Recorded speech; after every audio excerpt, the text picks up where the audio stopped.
বিসমিল্লাহির রহমানির রহিম। এক ছাগলে পাগল করছে গোটা বাংলাদেশ। জানা নেই এই গল্প এখন কোথায় হবে এর শেষ। রূপকথার সেই গল্প এর কাছে মেনে যাবে হার। 15 লক্ষ টাকা একটি ছাগলের মূল্য। বাংলাদেশের মানুষ ইতিপূর্বে দেখেছে কবু আর আলোচনায় সমালোচনায় বর্তমানে দেশের সেরা গল্প। 15 লক্ষ টাকা একটি ছাগলের মূল্য। আপনাদের কাছে কি মনে হয়, বেশি নাকি অল্প? বাবার মুখে চুনকালি দিয়েছে ছেলে মেখে। অবাক হয়েছে দেশের মানুষ 15 লক্ষ টাকার ছাগলটাকে দেখে। ধন্য হয়েছে ছাগলালা, বিক্রি করে পেয়েছে যে স্বাদ।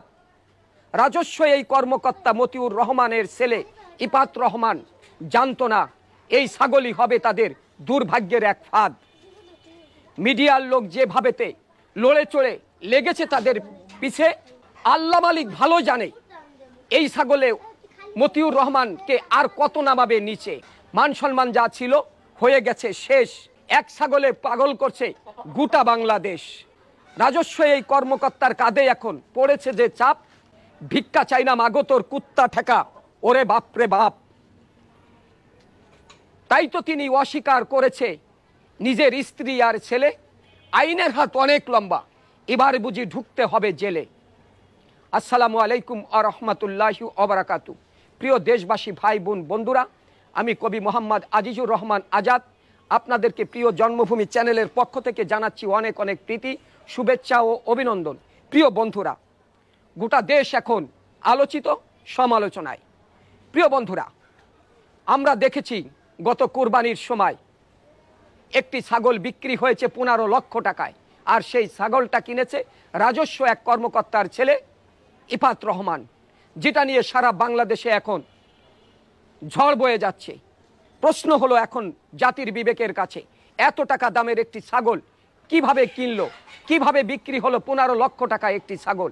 কত বড় ছাগল, কত মনগ্রস্ত হবে জাতির প্রশ্ন, জাতি জানতে চায়। প্রিয় বন্ধুরা, 15 লক্ষ টাকায় যদি আপনি গরু কেনেন, কমপক্ষে 5টা গরু পাবেন, তার প্রত্যেকটার মূল্য দিতে হবে 3 লক্ষ টাকা। আর সেটা যদি কেনেন 100 মন গোস্ত হবে আশা করা যায়। 100 মন না হলেও 50 মন গোস্ত হবে। কিন্তু এই 50 মন গোস্ত যদি আপনি বন্টন করেন, কয়েকশো হত দরিদ্র মানুষের মাঝে বন্টন করতে পারবেন। কিন্তু একটা ছাগল সে যত বড় হোক না কেন আপনি কয়জনকে দিতে পারবেন?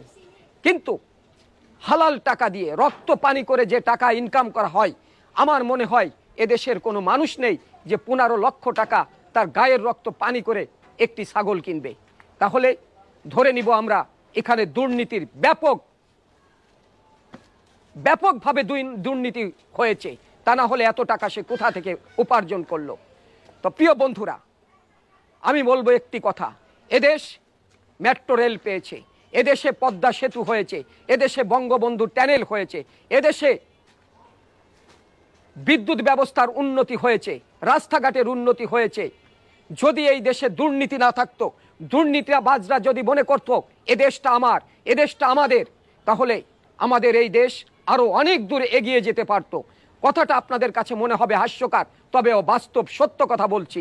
যদি এদেশ থেকে দুর্নীতি চলে যেত, তাহলে আমাদের দেশের সরকার ওই মঙ্গল গ্রহে গিয়ে জায়গা কিনতে পারত।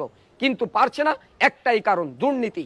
আসুন না আমরা এই দুর্নীতিকে না বলি, সমাজের প্রত্যেকটা রঙে রঙে যে দুর্নীতি সয়লাভ হয়ে আছে, এই দুর্নীতির বিরুদ্ধে আমরা সোচ্চার হয়ে যাই। আমরা দুর্নীতিকে না বলে এই পৃথিবী, এই দেশের জন্য নিজেকে বিলিয়ে দেই। এই আশা ব্যক্ত করে আমি কবি মোহাম্মদ আজিজুর রহমান আজাদ আপনাদের কাছ থেকে বিদায় নিচ্ছি। সবাই ভালো থাকবেন, সুস্থ থাকবেন। আবার দেখা হবে কোনো এক প্রান্তে। যদি আমার কবিতা ভালো লাগে, বাস্তবতার সাথে যদি মিল থাকে বন্ধু, সারা দেশে ছড়িয়ে দিন, প্রত্যেকটা মানুষের কাছে কাছে আমার কবিতা পৌঁছে দিন। আর আমাকে দেখবেন সবসময় আমি সত্যের পক্ষে, সত্য নিয়ে লেখালেখি করি। যতদিন বেঁচে থাকবো এই সত্য নিয়েই আমি চলে যাব। আর এটাই হোক আমাদের সকলের প্রত্যাশা। আসসালামু আলাইকুম ওয়া রাহমাতুল্লাহি ওয়া বারাকাতুহু।